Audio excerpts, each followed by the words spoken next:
Moi, je vais vous dire ce que j'en pense pour vrai. Non, parce que sérieusement, pour vrai, dans les dernières années, on peut pas dire, ou du moins on devrait dire, que le Parti libéral du Québec est pas mal, pour pas dire complètement échappé. C'est à se demander, dans le fond, si on peut encore baptiser ça, puis appeler ça le Parti libéral du Québec, tiens. Quand on fait si peu preuve de valeur libérale, il faudrait peut-être penser à changer de nom de parti. Moi, je vais vous dire ce que je pense de tout ça, ce que j'en pense du moins. Je pense que le meilleur candidat pour être le chef du Parti libéral du Québec, ben c'est moi. Je pense que pour plusieurs raisons diverses, pour de vrai, là, il y aurait comme pas meilleur candidat que moi. Puis là, pour de vrai, là, je dis pas ça parce que je suis une personne homosexuelle, d'identité de genre, qui représente un peu le principe de la transidentité à la mode. Là. Je veux surtout pas jouer cette carte-là pour avoir le poste. Je trouve que ça n'a même pas sa place et sa condition dans les choix de sélection. Ce que je pense néanmoins, par exemple, c'est que en tant que personne non diplômée, en tant que personne sans diplôme, qui n'a pas réussi à finir ses études, qui a décroché ses études faute d'intimidation et de manque de ressources dans nos écoles, en tant que personne qui aurait pu elle-même, dans un monde favorisé, où il y aurait eu l'enrichissement nécessaire, où j'aurais pu terminer mes études et devenir moi-même avec mon intelligence, mes facultés, avec mes compétences, devenir peut-être moi-même un jour un député parlementaire ou un adjoint parlementaire à l'Assemblée nationale. Tiens. Considérant que moi-même, en tant qu'assisté social, en tant que personne sur l'assistance sociale du Québec, j'aurais autant droit que n'importe qui et que personne de siéger à l'Assemblée nationale et d'espérer devenir un député, peut-être même un chef de parti. La vérité, c'est que moi, dans la vie, j'ai pas eu la chance d'accéder à ça. Moi, dans la vie, j'ai outrepassé les études et j'ai dû faire mon éducation moi-même comme un autodidacte. J'ai dû commencer sur le top, comme on dit, commencer à faire la vaisselle, ensuite devenir un aide cuisinier, devenir moi-même cuisinier et faire la cuisine, devenir ensuite responsable en cuisine, devenir presque l'assistant du chef ou sous-chef, pour devenir finalement chef en cuisine. Ensuite, je me suis rendu compte que la cuisine, c'était vraiment pas faite pour moi. Après avoir jeté mon tablier et démissionné sous un principe de valeur syndicale, j'ai réalisé que j'étais peut-être pas faite finalement pour travailler aux bases de la chaîne sous une autorité croissante.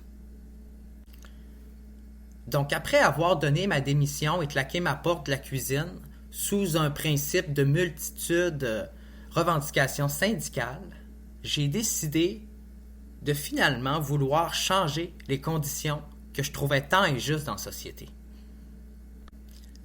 J'ai décidé de militer pour le changement de ma condition sociale, que je trouve injuste, que je trouve défavorisée par rapport aux autres, par rapport aux chances, aux perspectives dans la vie qui s'offriraient à moi. Je pense que dans notre société, avec le définancement actuel de l'aide sociale, on n'a pas accès au principe de l'égalité des chances. Un principe qui est même constitutionnel au Canada. Parce que là, on va être clair. Combien de personnes restent sans diplôme et restent au Québec sur le banc des touches, puis des pénalités, tiens, parce qu'ils n'ont justement aucune reconnaissance réelle de leur expérience de travail. Vous savez, je parle même des meilleurs professionnels qui m'ont parlé, avec un potentiel énorme dans leur métier, qui n'ont même pas de réel accès aux débouchés dans leur propre profession ou domaine, tiens. Je veux dire, il y a des gens qui travaillent dans le communautaire qui m'ont raconté que dans le fond, ils ne peuvent pas travailler à telle place ou certaines places, malgré le fait qu'ils ont suivi un programme intensif dans un domaine, puis que pour travailler à une autre place, il faut qu'ils reçoivent une formation, puis ils l'ont faite. Puis ce qu'ils m'ont dit, dans le fond, c'est que c'était une formation de 50 heures à peu près, accélérée, puis qui revoyait toute la matière qu'il avait déjà vue dans le passé dans ses études, malgré le fait que ses études n'étaient pas reconnues dans le domaine.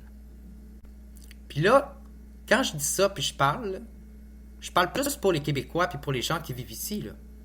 Je parle pour tous les immigrants qui doivent recommencer leurs études, et ce même lorsqu'ils arrivent au Québec, et ce même de France, et du fin fond de la Suisse et de la Suède, parce qu'on ne reconnaît pas leurs études et leurs diplômes. On est en train de dire que tout le réseau universitaire du monde, entre les lignes, là, ne vaut rien, et que c'est toute une bande d'idiots et de sans-génie qui devraient tous recommencer leurs études à leur arrivée au Québec pour travailler ensuite ici. Mais c'est pas tout, parce qu'après ça, on nous dit qu'il y a une grosse pénurie de main-d'œuvre au Québec, puis que la solution à ça, c'est de faire venir plus d'immigrants pour travailler ici. Mais là, quand ils arrivent ici, ces gens-là, là, ils frôlent, puis ils se heurtent à un mur, carrément, là. Un mur institutionnel dans l'éducation et la reconnaissance des acquis. On dit que de faire venir des immigrants pour travailler ici, c'est la solution à la pénurie de main-d'œuvre. Mais excusez-moi, là, mais il faut vraiment que je dise à tout le monde comment que c'est un mensonge qui frôle la mal-inclusion sociale. Mais ce qu'on dit pas, là, c'est comment ces immigrants-là qu'on fait entrer ici pour travailler ici, comment ils se heurtent à un mur une fois ici, face au manque de reconnaissance de leur acquis étudiant dans leurs études et leur domaine. Autrement dit, là, on ne reconnaît même pas leur diplôme majoritairement. Fait que comment qu'on peut dire que la pénurie de main-d'œuvre au Québec, la solution c'est l'immigration, quand on reconnaît même pas l'expérience de travail, la reconnaissance étudiante et les diplomations et les diplômes et les acquis des gens qu'on fait immigrer ici? On s'entend-tu qu'ils arrivent ici puis sont juste bons travailler chez Walmart puis McDonald's puis dans un petit dépanneur du coin, là? Ça leur donne quoi comme possibilité puis chance de travail? Il y aurait pas une arnaque là-dedans? Une publicité politique mensongère? Une sorte de forme de mensonge politique dans le discours institutionnel et journalistique? Moi, c'est pour changer ça.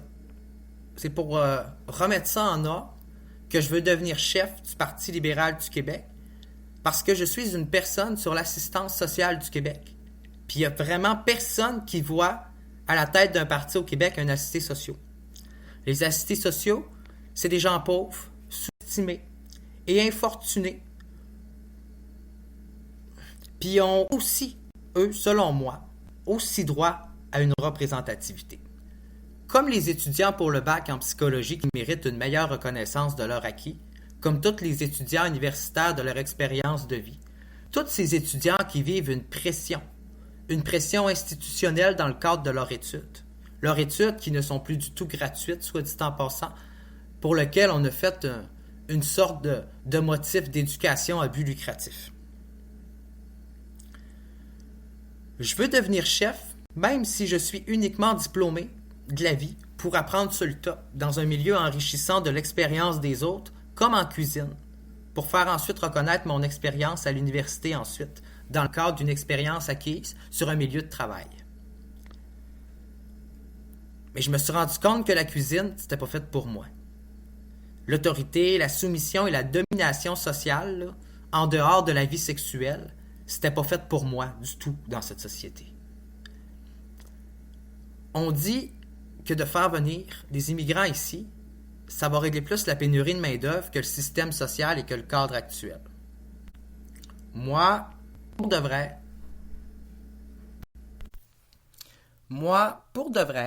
je pense que le Parti libéral du Québec a fait une grave et une grande erreur dans les années 2000 avec les enfants que j'appelle et que je qualifierais les enfants de la crise économique.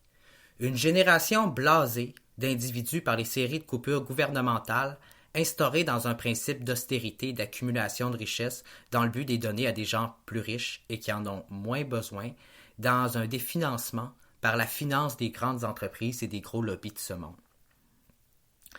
À commencer par les énormes coupures sociales dans l'énorme conflit d'intérêts qui broche le système social au Québec aux pressions de la redevance du ministère du Travail. Et il n'y a personne qui voit un complexe au Québec de mettre le système social au profit du travail, de priver des gens pauvres, des individus infortunés de revenus essentiels et de pouvoir d'achat sous le principe de faire pression sur un principe de retour au travail pour les travailleurs, sans en mesurer les contraintes au sens large à la capacité de la contribution possible à la personnalité aux personnes, à l'état de santé, à la santé mentale des individus et de l'individuel dans notre société. En gros, personne ne défend et ne considère la condition sociale au Québec. On prétend le faire, mais toutes les parties nous ont laissé tomber entre les mailles du filet, et ce même les gens qui auraient le talent et le potentiel d'exercer le métier de député. Tiens. Moi, je suis un fier nationaliste, souverainiste du Québec. J'adore le bleu royal, je suis un fier nationaliste de la fleur de lys de mon peuple enraciné sur cette terre. Mais au sens large de cette confédération, je suis divisé entre deux réalités et la communauté. Et je trouve que le rouge vif et cerise canadienne se marient parfaitement bien au bleu royal du Québec. Je pense que sans le Québec, un État progressiste dans la fédération, je pense que notre pays tomberait bien bas et que l'Ouest canadien ne pourrait que tomber dans un conservatisme sans faille, sans opposition officielle dans la fédération du droit de droit civil que nous sommes. On dit que dans une séparation entre le Québec et le Canada, une souveraineté, c'est le Québec qui perdrait au change. On perdrait peut-être un peu de péréquation, mais moi je sais, puis je pense que c'est le Canada qui en perdrait bien plus en droit commun, en liberté, en progressisme individuel. Je pense que même si le Québec deviendrait un pays, notre nation resterait et serait indélogeable au principe des droits internationaux, individuels et constitutionnels, des droits fondamentaux d'une société libre et démocratique, autant que le principe du droit et de droit international. Bien au contraire, dans les faits, le Québec en serait bien plus contraint de les respecter que plutôt par le principe de l'allègement qu'offre la clause dérogatoire au Canada. Comme le reste du Canada pourrait parfaitement déroger au principe du droit québécois dans les faits. C'est un peu une façon de s'en dérober pour les deux parties. Je pense que je suis comme le Québec là-dessus, puis le Canada, divisé entre 50% souverainistes et 50% fédéralistes. Bien que je prône un État libre de son économie et un libéralisme économique, un État libre de la reconnaissance de son et de ses peuples, et qui a droit. Nous avons tous le droit au Québec d'avoir une sauvegarde, d'avoir un principe de culture, de patrimoine national et individuel.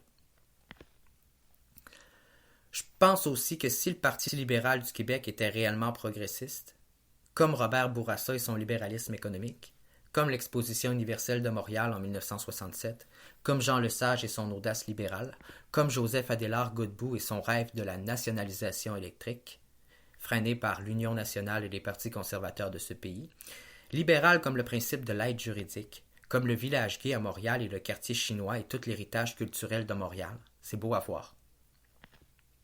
Un quartier pour chaque personne, chaque ethnie, chaque communauté. Il n'y a pas plus interculturel comme concept, bien qu'on veut déguiser ça sous une forme multiculturelle. Si le Parti libéral du Québec serait vraiment libéral, bien moi je vous dis qu'il serait pour l'abolition de la monarchie et la gratification de l'aide sociale, à sa place.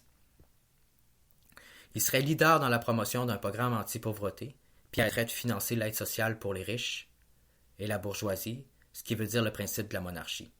Il se porterait à la défense des marginaux et remettrait un peu de couleur dans ses rangs, y compris du blanc, du rose, du bleu, du chocolat, du rouge, orange, vert, jaune. Et de toutes les teintes de couleurs sur les murs de sa démocratie. Parce que si j'ai oublié une couleur, c'est important de la mettre et de la rajouter par la suite.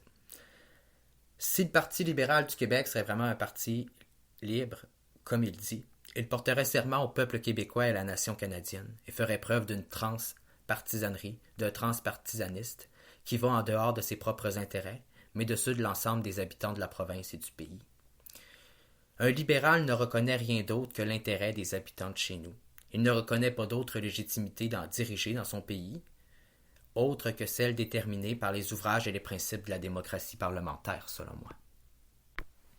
Si le Parti libéral du Québec serait réellement progressiste, il remettrait un peu de l'ordre dans le système social au Québec pour offrir une vie adéquate aux gens pauvres, indépendamment des pressions sociales des économistes, des lobbies, des entreprises richissimes qui profitent aigrement de toutes les crises mondiales dans la société. Si le Parti libéral du Québec serait réellement judicieux, il se reconnecterait avec la classe pauvre, frustrée et, que je pourrais dire, désenchantée de la politique dans la société pour redonner enfin confiance au peuple, dans ces gens-là, en nos institutions démocratiques.